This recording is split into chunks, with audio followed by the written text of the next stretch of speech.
Degan in his first showing on a 450 at World Supercross Round 1 in Argentina. Started way on the outside, but you know what bike he was on? Because it was left vacant by Tomac because he's now on the KTM. Yeah. Non-hydraulic clutch. It is a cable clutch, and that's a good segue too.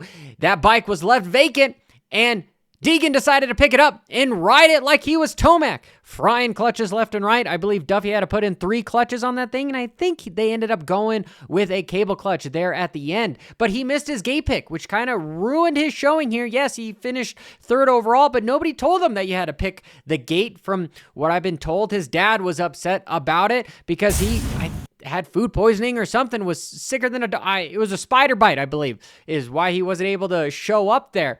And that is maybe too much information, but if he would have been able to pick his gate, where would he have been here? Right here, where the Stark is, maybe where Breeze is, Matt Moss. He probably would have tried to be on the inside of this guy, Ken Roczen. So maybe he would have taken gate pick of Jason Anderson or maybe even Joey Savacci. And there, we would have had a race on our hands. But instead, we got to see starts like this, which honestly, he did great because he ended up getting a 3rd place start from this. Because truthfully, when you start that far on the outside, and sometimes when you're a smaller rider, you get pushed off the berm. But really, nobody wants to push Deegan around. Maybe that will change come Supercross 2026 when he is on a 450. Yes, you heard me. I still believe that he's going to be on the 450 from the get-go. Watch as we see Degan blow berms left and right. There's one. Here he's going to tag this next one right here. Boom. Gonna just dump the clutch here. Hit those ones. Here's a 4th one. There's a 5th one. And then look at these sick whips. Okay, first off, if we back up just a little bit, we see him get around the Stark, seat bounce, quad. Dude, just throw that bike sideways. And then sideways yet again.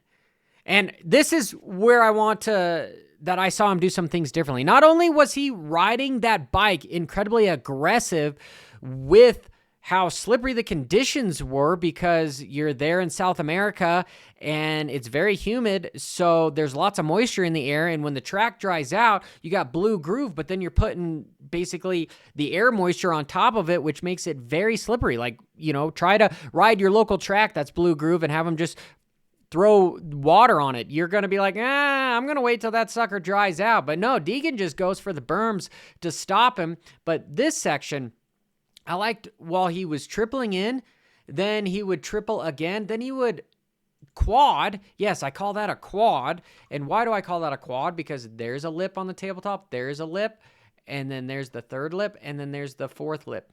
Yes, is this sort of a small table to table? Yes, because I don't know if they were running out of dirt. It seemed maybe like they were running out of dirt. They used it for the whoops.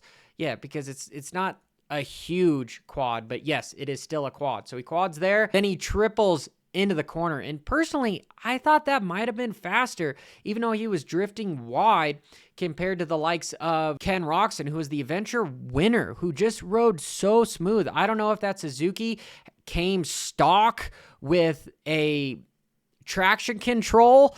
That's apparently a joke because that bike is 20 years old. But watch him. As he comes in here, doubles, then he's going to ROP, seat bounce, triple, then he's going to step over, then he's going to quad. Yes, I'm going to call that another quad because lip, lip, lip, lip. So he's just doing a different quad. Degan was doing this quad and then tripling in, and Roczen was doing this quad and then singling in. So therefore, I want to say that the previous was faster with Degan. The guy out front that pretty much won everything was Kenny. And ooh, this was sexy too. At this super slippery whoop section, look at what Ken does. Is right at the end, just wheel taps.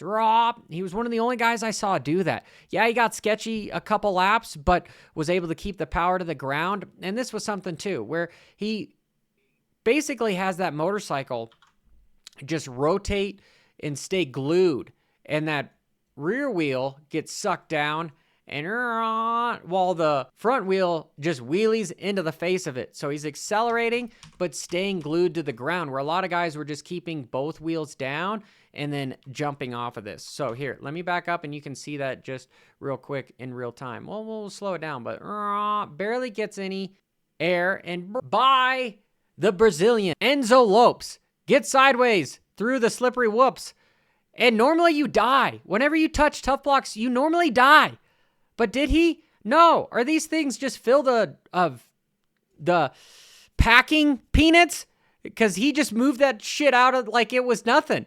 Maybe this is a new wave of tough blocks where they're actually fairly soft. But this is like either in a video game where they don't do anything to you, or you die normally because they're rock hard. They're like cement. But this was the previous. It just was like packing peanuts. He just pushed them out of the way. Do I think that that is good? Honestly, I want to touch these bad boys and be like, what's in this? Because it's obviously not that heavy. So if you were to land on it, would it be soft or would it just be a cardboard box? Because he moved it out of the way like it was a cardboard box. So I want to know in the comments below, what do you think? And if this is in fact like high quality foam, I want to see him in supercross in 2026. If it is not, if it's just like a cardboard box, well, then World Supercross needs to step it up. But so the science of supercross here in Canada, I want to know what the heck this is. Okay. We don't have to focus on suspension or anything. I want to know what is in the tough blocks. Till next time, hit that subscribe button because the YouTube algorithm loves it. And so does this channel. So be a pal and WFO.